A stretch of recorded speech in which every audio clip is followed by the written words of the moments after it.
नमस्कार प्यारे विद्यार्थियों, आप सभी का स्वागत है आज की क्लास में।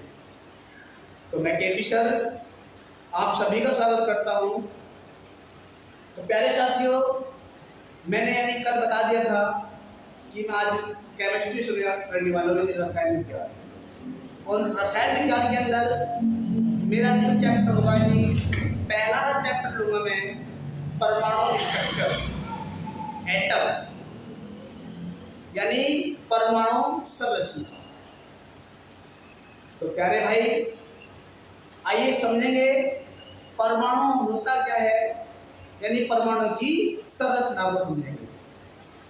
तो आइए परमाणु की संरचना को समझेंगे, यानी हम पढ़ाने वाले आज क्या, केमिस्ट्री, यानी रसायन विज्ञान। क्या प्यारे भाई, रसायन विज्ञान, रसायन विज्ञान यानी क्या, केमिस्ट्री। क्या मेरे भाई, केमिस्ट्री, केमिस्ट्री पढ़ेंगे, केमिस्ट्री। चैप्टर का नाम होगा मेरे भाई क्या, परमाणु संरचना, परमाणु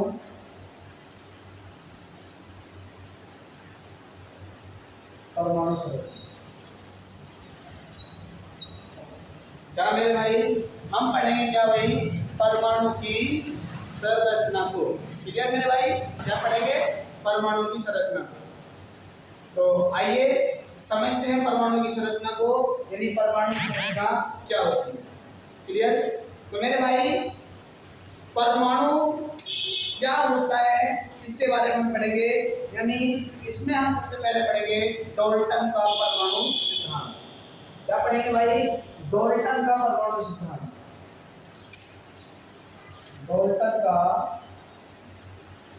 परमाणु सिद्धांत, डाल्टन का परमाणु। तो प्यारे दोस्तों, डाल्टन का परमाणु सिद्धांत क्या कहता है, आइए इसके बारे में हम पढ़ते हैं। डाल्टन का परमाणु सिद्धांत ये कहता है कि कोई भी पदार्थ परमाणुओं से मिलकर बना होता है। कोई भी पदार्थ, कोई भी मेटल होता है, यानी कोई भी पदार्थ होता है, वो किससे मिलकर बना होता है, वो परमाणु से मिलकर बना होता है। यानी कोई भी पदार्थ, कोई भी पदार्थ, कोई भी पदार्थ, कोई भी पदार्थ परमाणु से मिलकर बना होता है, परमाणु से मिलकर बना होता है, बना होता है। भाई, कोई भी पदार्थ परमाणु से मिलकर बना होता है मेरे भाई।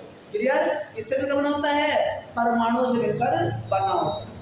आगे क्या भाई, परमाणु अविभाज्य है, यानी डाल्टन ने बताया कि परमाणु को हम विभाजित नहीं कर सकते। ये परमाणु क्या है, अविभाज्य है। क्या है मेरे भाई, परमाणु अविभाज्य है, परमाणु अविभाज्य है। क्या है मेरे भाई, परमाणु अविभाज्य। ये बात कौन कह रहा है, ये कह रहे हैं डाल्टन साहब। साइंटिस्ट यानी डाल्टन साहब ये बोल रहे हैं कि परमाणु क्या है, अविभाज्य है, यानी हम परमाणु का विभाजन नहीं कर सकते। क्लियर। आगे क्या बात बोली इन्होंने, डाल्टन साहब ने क्या बात बोली मेरे भाई, इन्होंने कहा कि किसी तत्व के सभी परमाणु एक जैसे होते हैं, किसी तत्व के परमाणु एक जैसे होते हैं, किसी तत्व के परमाणु, किसी तत्व के परमाणु, किसी तत्व के परमाणु एक जैसे होते हैं, एक जैसे होते हैं। किसी तत्व के परमाणु कैसे होते हैं मेरे भाई, किसी भी तत्व के जो परमाणु होते हैं वो एक जैसे होते हैं। ये बात कौन कही, किसने कही, ये बात मेरे भाई डाल्टन साहब ने कही। ये मेरे शब्द नहीं है, ये किसके शब्द है, ये डाल्टन साहब बोल रहे हैं इस बारे में। क्लियर। आगे क्या बोला मेरे भाई, तो विभिन्न तत्वों के परमाणु विभिन्न तत्व के परमाणु क्या होते हैं, भिन्न होते हैं। विभिन्न तत्व के परमाणु विभिन्न विभिन्न तत्व के परमाणु विभिन्न तत्व के परमाणु क्या होते हैं, भिन्न होते हैं। क्या होते हैं, भिन्न यानी अलग अलग होते हैं। यानी विभिन्न तत्व के परमाणु होते हैं वो क्या होते हैं, भिन्न भिन्न होते हैं। राइट। आगे मेरे भाई परमाणु मिलकर किसका निर्माण करते हैं, यौगिकों का निर्माण करते हैं। परमाणु मिलकर यौगिकों का निर्माण करते हैं। परमाणु मिलकर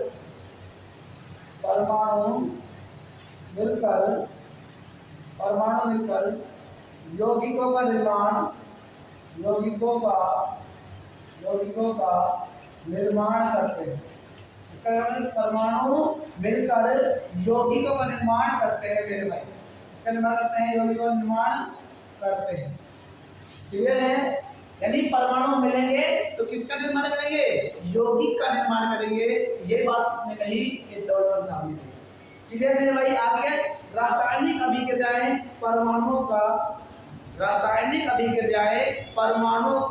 पुनः संयोजन होता है।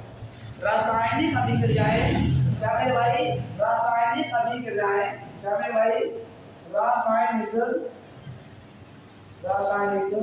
अभिक्रियाएं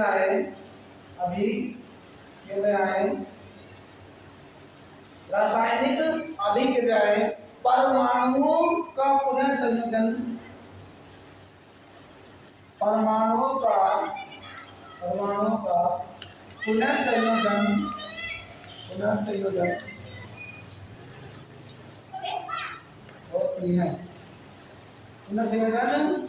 होती है मेरे भाई।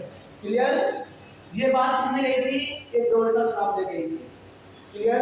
यानी हम डॉल्टन में परमाणु सिद्धांत पढ़ा, उन्होंने बताया कि कोई भी पदार्थ परमाणु से मिलकर बना होता है। क्लियर। और इन्होंने ये बताया कि परमाणु को हम विभाजित नहीं कर सकते, और किसी तत्व के परमाणु एक जैसे होते हैं। तो इन्होंने ये बात बोली थी किसने, डॉल्टन साहब ने। अब इन्होंने ये बात बोली, लेकिन इस बात को बोल करके इन्हें इनके इस परमाणु सिद्धांत के अंदर क्या देखिए, दोष देखे गए, कमियां देखी गई।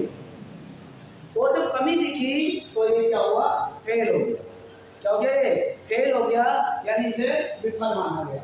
तो देखेंगे इनके परमाणु सिद्धांत में कौन कौन से दोष थे, क्या क्या दोष थे, क्या क्या कमियां थी, यानी क्या ये बताने में असमर्थ रहे। कौन, डॉल्टन था। तो देखिए डॉल्टन के परमाणु सिद्धांत के दोष, डॉल्टन के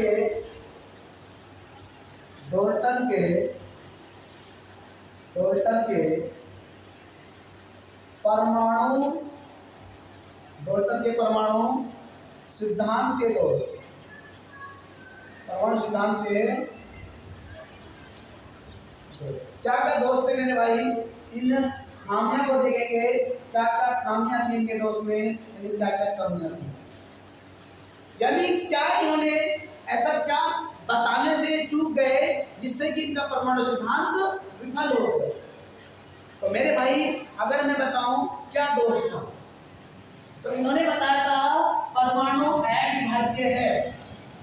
यानी इन्होंने बताया कि हम परमाणु का विभाजन नहीं कर सकते, लेकिन हम परमाणु का विभाजन कर सकते हैं। यानी परमाणु क्या है, विभाज्य है, परमाणु का विभाजन हो सकता है।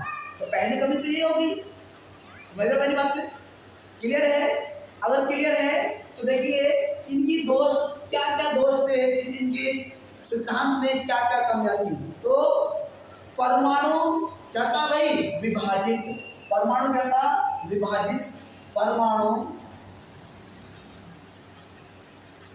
को क्या कर सकते थे हम, परमाणु का मेरे भाई हम कर सकते थे, परमाणु को विभाजित क्या कर सकते थे भाई, परमाणु को विभाजित कर सकते।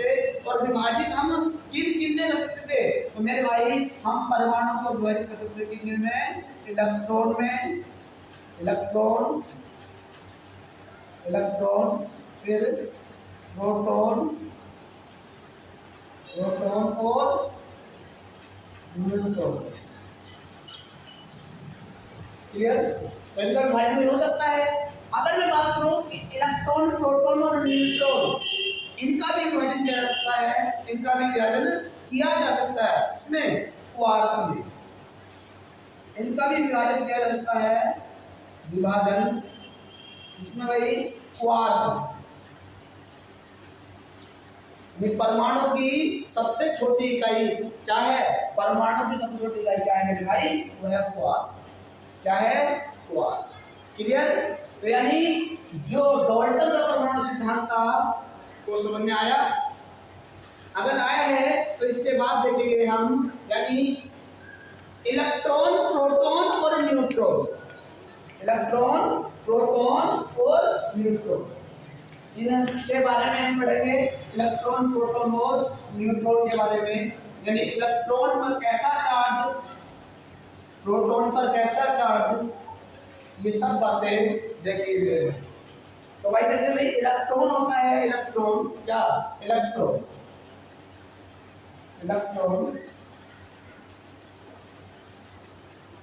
इलेक्ट्रॉन, ठीक है ना? इलेक्ट्रॉन, तो इलेक्ट्रॉन का, इलेक्ट्रॉन पर आवेश, इलेक्ट्रॉन पर आवेश, इलेक्ट्रॉन पर आवेश कितना होता है भाई? तो देखिए कितना होता है इलेक्ट्रॉन पर आवेश? जब माइनस ऋणात्मक होता है 1.6 गुणा 10 की पावर -19 गुणा, बात की मेरे भाई 1.6 गुणा 10 की पावर -19 गुणा। अब मैंने बताया था इलेक्ट्रॉन पर कितना चार्ज, तो इलेक्ट्रॉन और प्रोटॉन को सेम रहता है। प्रोटॉन पर आवेश, प्रोटॉन पर आवेश कितना रहता है भाई? +1.6 गुणा 10 की पावर -19 गुणा। क्लियर? और अगर मैं बात करूं इसकी न्यूट्रॉन की, न्यूट्रॉन पर आवेश, तो मेरे भाई न्यूट्रॉन पर कोई भी आवेश नहीं रहता, यानी ये रहता उदासीन, उदासीन। क्लियर? और अगर इनमें इलेक्ट्रॉन, प्रोटॉन और न्यूट्रॉन, इलेक्ट्रॉन की खोज किसने करी मेरे भाई? इलेक्ट्रॉन, इलेक्ट्रॉन की खोज, इलेक्ट्रॉन की खोज करने वाले कौन थे? J Thomson. कौन? J Thompson. जे थॉमसन साहब ने इसकी खोज करी, इलेक्ट्रॉन की खोज करी। और इस पर कैसे डाल रहता है भाई? इस पर डालता है -4। क्लियर? अगर प्रोटॉन की बात करूं मैं, प्रोटॉन की खोज ई गोल्ड स्टील में कितने करते भाई? ई गोल्ड स्टील में इसकी खोज वो प्रोटॉन की रहती, और प्रोटॉन में क्या रहता है? Plus charge. अगर बात करूं न्यूट्रॉन, न्यूट्रॉन की खोज किसने करी? जेम्स चैडविक ने, जेम्स चैडविक ने किसकी खोज करी मेरे भाई? वो करती न्यूट्रॉन की खोज। क्लियर है मेरे भाई? यानी इलेक्ट्रॉन पर आवेश कैसा? माइनस, ऋणात्मक चार्ज रहता है ना 1.6 पर -19 गुना। प्रोटॉन का क्या रहता है? प्लस के 1.6 -19 गुना। और न्यूट्रॉन पर कोई भी आवेश नहीं रहता है, कोई भी चार्ज नहीं रहता है, क्या है? एक उदासीन है। राइट? आगे देखिए इलेक्ट्रॉन की खोज किसने करी? जे थॉमसन ने। प्रोटॉन की खोज किसने करी? ई गोल्ड स्टील ने। और न्यूट्रॉन की खोज किसने करी मेरे भाई? ये करने की खोज किसने? ये खोज करी जेम्स चैडविक। क्लियर मेरे भाई? आइए अब इसके बाद पढ़ते हैं हम इस जे थॉमसन, यानी जे थॉमसन के बारे में। इन्होंने क्या बात बोली, इन्होंने क्या बात कही जे थॉमसन ने, ना जे थॉमसन ने क्या बात कही थी मेरे भाई? तो आइए पढ़ते हैं इनके बारे में, जे थॉमसन के बारे में। डालेंगे हेडिंग जे थॉमसन,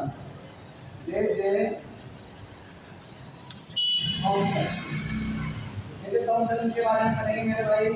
क्या क्या बात उन्होंने बोली जे थॉमसन ने? तो क्या बात बोली थी? चीज है भाई, लिखेंगे। जब परमाणु एक धनावेशित गोला होता है, परमाणु एक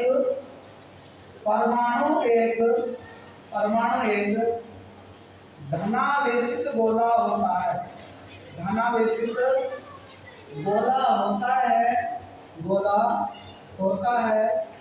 कैसा गोला होता है भाई? परमाणु एक धनावेशित गोला होता है जिसका निर्माण प्रोटॉन से मिलकर होता है। जिसका निर्माण भाई, जिसका निर्माण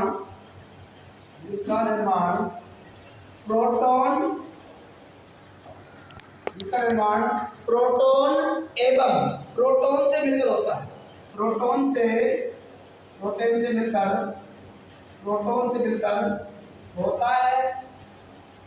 मिलकर होता है मेरे।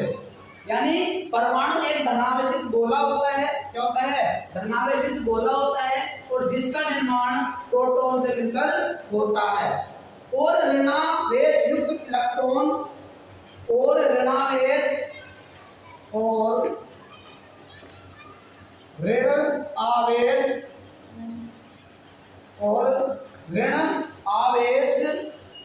युक्त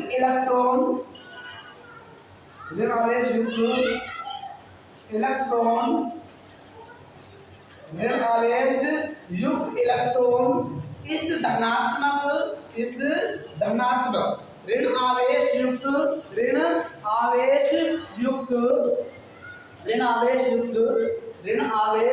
युक्त इलेक्ट्रॉन पर गोले में बिखरे रहते हैं। इसमें भाई इलेक्ट्रॉन इस धनात्मक गोले में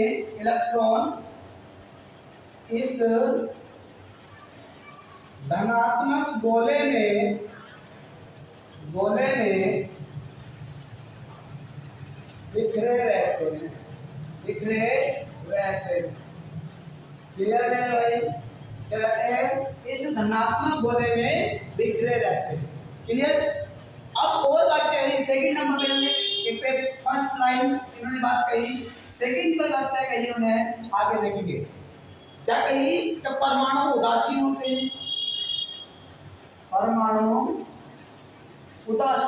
हैं, कैसे होते हैं भाई? उदासीन होते हैं। परमाणु उदासीन होते हैं। कैसे होते हैं भाई? परमाणु उदासीन होते हैं क्योंकि ऋणात्मक और धनात्मक आवेश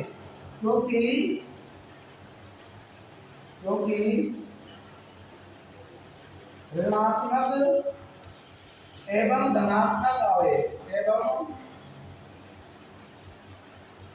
धनात्मक आवेश ऋणात्मक एवं धनात्मक आवेश परिमाण में बराबर होते हैं। परिमाण में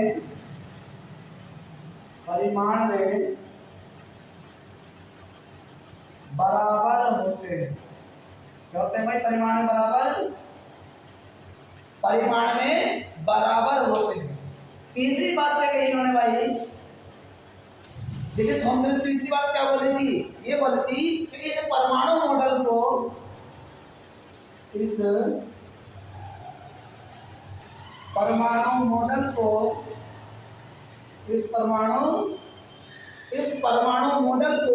विभिन्न प्रकार के नाम दिए गए हैं। विभिन्न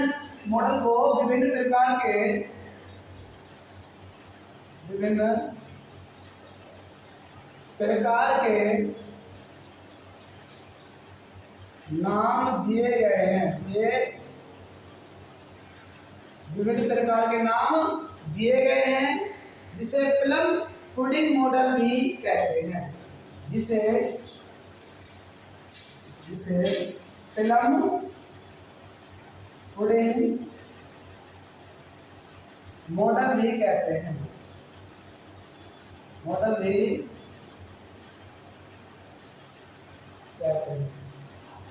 जिसे भाई क्या बोलते हैं? प्लम पुडिंग मॉडल भी कहते हैं। राइट? तो ये किसने बात कही थी? ये बात कही थी जे थॉमसन। क्लियर? लेकिन देखा गया कि इनके परमाणु सिद्धांत में भी क्या देखे गए? दोष देखे गए, कमियां देखी गई। और जब कमियां देखी गई तो ये क्या माना गया? विफल माना गया। आइए क्या क्या दोष देखे गए इसमें, क्या क्या कमियां देखी गई, क्या क्या खामियां देखी गई, उनके बारे में पढ़ते हैं। यानी डेविड थॉमसन ने बात क्या कही थी कि परमाणु एक धनावेशित गोला है। कैसा गोला मेरे भाई? यानी इन्होंने ये बात बोली कि परमाणु का एक धनावेशित गोला है, धनावेशित गोला है जिसका निर्माण प्रोटॉन से मिलकर होता है। इसका निर्माण कैसा हुआ भाई? प्रोटॉन से मिलकर हुआ। इसका निर्माण किससे मिलकर हुआ? प्रोटॉन से मिलकर होता है और ऋणावेश युक्त इलेक्ट्रॉन धनात्मक गोले में बिखरे रहते हैं। यानी जो ऋणावेश युक्त इलेक्ट्रॉन है, क्या मेरे भाई? ये इलेक्ट्रॉन है, इलेक्ट्रॉन ये क्या रहते हैं? ये बिखरे रहते हैं मेरे भाई। क्या रहते हैं? ये बिखरे रहते हैं, ये बिखरे रहते हैं। कौन? इलेक्ट्रॉन। क्लियर? तो ये बात बोली थी किसने? ये बात बोली थी डेविड थॉमसन ने।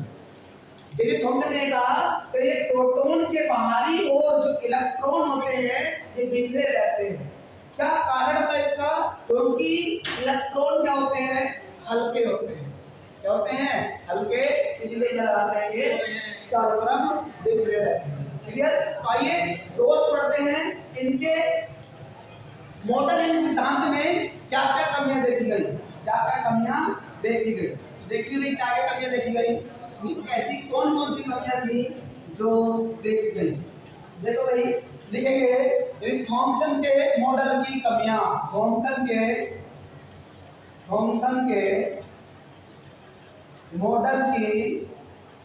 मॉडल की गलतियां।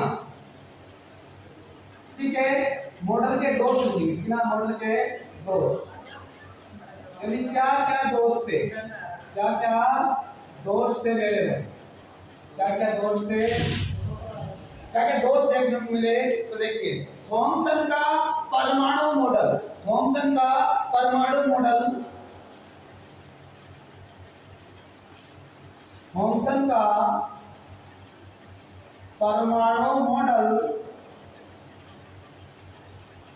थॉमसन का परमाणु मॉडल यह समझाने में विफल रहा, यह समझाने में विफल रहा, यह समझाने में विफल रहा, यह समझाने में क्या रहा था भाई? विफल रहा कि परमाणु में प्रोटॉन और परमाणु में प्रोटॉन और न्यूट्रॉन, प्रोटॉन और इलेक्ट्रॉनों को, प्रोटॉन और इलेक्ट्रॉनों को, प्रोटॉन और इलेक्ट्रॉनों को एक दूसरे के, इलेक्ट्रॉनों को एक दूसरे के इतने करीब, एक दूसरे के इतने करीब व्यवस्थित किया गया था, व्यवस्थित किया गया था, व्यवस्थित किया गया था। और पहली गलती तो ये देखी गई, यानी थॉमसन के परमाणु मॉडल में ये कमी देखी पहली कि परमाणु मॉडल यह समझाने में विफल रहा कि परमाणु में जो प्रोटॉन और इलेक्ट्रॉनों को एक दूसरे के इतने करीब व्यवस्थित किया गया है। क्लियर? इस चीज को समझाने में क्या रहे थे? विफल रहे।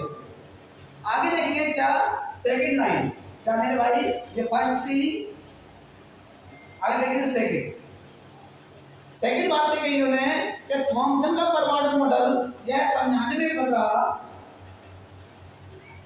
थॉमसन का परमाणु मॉडल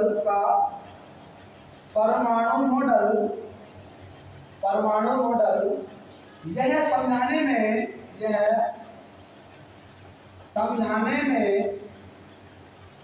विफल रहा, थॉमसन का परमाणु मॉडल यह समझाने में विफल रहा कि परमाणु के अंदर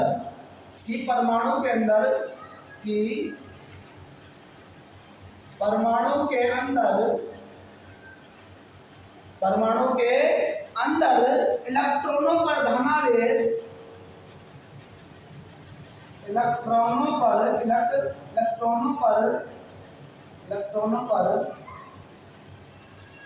धनावेश, इलेक्ट्रॉनों पर धनावेश, जो इलेक्ट्रॉन में धनात्मक आवेश कैसे रहता है, इलेक्ट्रॉनों पर धनात्मक धनात्मक आवेश कैसे रहता है, कैसे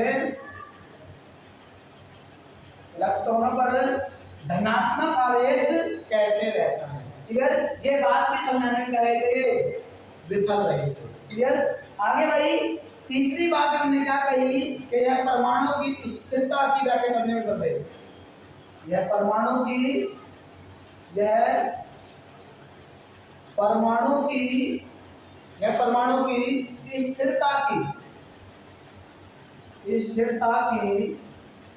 स्थिरता की व्याख्या करने में विफल रहे थे। क्या रहे थे, विफल रहे थे।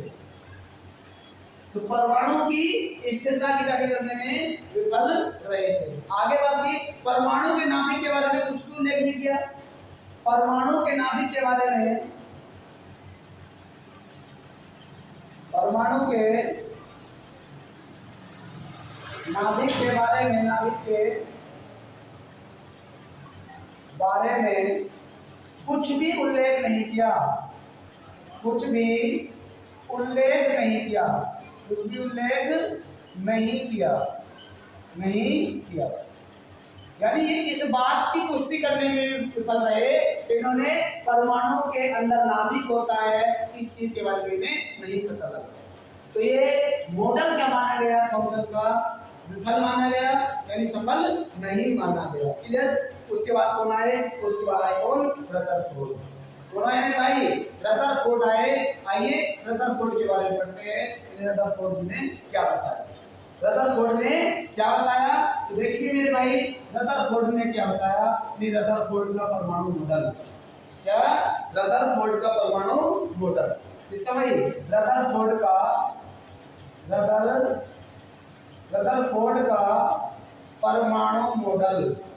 परमाणु मॉडल, रदरफोर्ड का परमाणु मॉडल मेरे भाई, रदरफोर्ड का परमाणु मॉडल।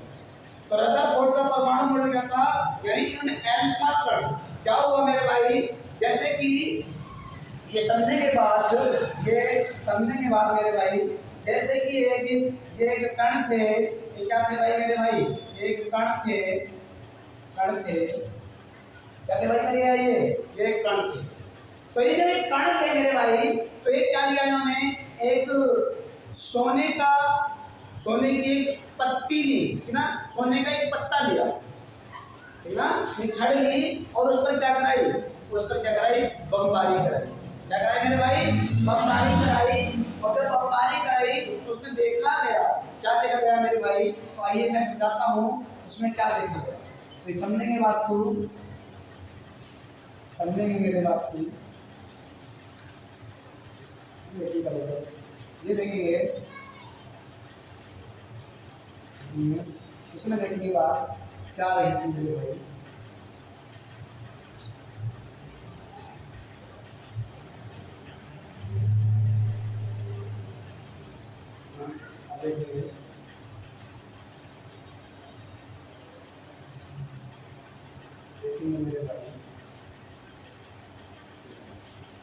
इसमें क्या देखा गया, इसमें ये देखा गया कि इसमें बीच में क्या था, न्यूक्लियस था, यानी नाभिक था। इन्होंने क्या दिया, नाभिक दिया। तो जब यहां से जो सोने की पत्ती थी इस पर क्या कराई, बमबारी कराई। क्या कराई, बमबारी कराई, यानी इस पर बमबारी कराई। तो क्या हुआ, इसमें कुछ तो सीधे ना जा करके ऐसे मुड़ गए, कुछ ऐसे मुड़ गए, तो कुछ हुआ ऐसे मुड़ गए, तो कुछ ऐसे मुड़ गए। ठीक है, और कुछ क्या चले गए, कुछ सीधे चले गए इस तरह से। क्लियर। और कुछ क्या हुआ मेरे भाई, कुछ ऐसा हुआ या कुछ ऐसे गए और ऐसे वापस मुड़कर वापस आ गए। ठीक है मेरे भाई, ये ऐसे गए और ऐसे मुड़कर वापस आ गए। क्यों आ गए, क्योंकि सामने क्या थे, नाभिक थे। अब नाभिक को पार क्यों नहीं कर पाए, क्योंकि मेरे दोस्त इसका आकार क्या था, बहुत छोटा था। सबसे छोटा आकार इसका था इस नाभिक का, और इसे क्या नाम दिया गया, इसे नाम दिया गया नाभिक। क्या दिया गया, नाभिक नाम दिया गया। क्या दिया गया मेरे भाई, नाभिक दिया गया। यानी जो अल्फा कण थे, अल्फा कण, यानी अल्फा कण की क्या कराई, बमबारी कराई।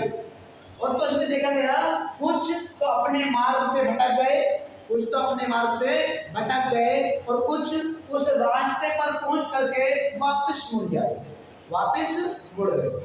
तो यानी इसे जो नाभिक के बारे में बताया वो किसने बताया मेरे दोस्त, ये बताया रदरफोर्ड ने। किसने बताया, रदरफोर्ड साहब ने बताया। क्लियर। तो आइए लिखते हैं, यानी अल्फा कण का परिकलन प्रयोग पर आधारित था। इनका रदरफोर्ड का जो परमाणु मॉडल था वो किस पर आधारित था मेरे भाई, तो लिखेंगे किस पर आधारित था, लिखिए मेरे भाई, यानी अल्फा कण का परिकलन, अल्फा कण का परिकलन, अल्फा कण का परिकलन प्रयोग पर आधारित, परिकलन प्रयोग पर आधारित था। रदरफोर्ड का जो परमाणु मॉडल था वो अल्फा कण का परिकलन प्रयोग पर क्या था, आधारित था। राइट। अब इन्होंने क्या बताया, अब मैंने ये बताया भाई, यानी हमने बताया इलेक्ट्रॉन और प्रोटॉन पर चार्ज। इलेक्ट्रॉन मैंने बताया क्या माइनस का चार्ज रहता है, माइनस के 1.6 गुणा 10 की पावर माइनस के 19 गुलाम, और प्रोटॉन पर प्लस के 1.6 गुणा 10 की पावर के माइनस के 19 गुलाम। क्लियर।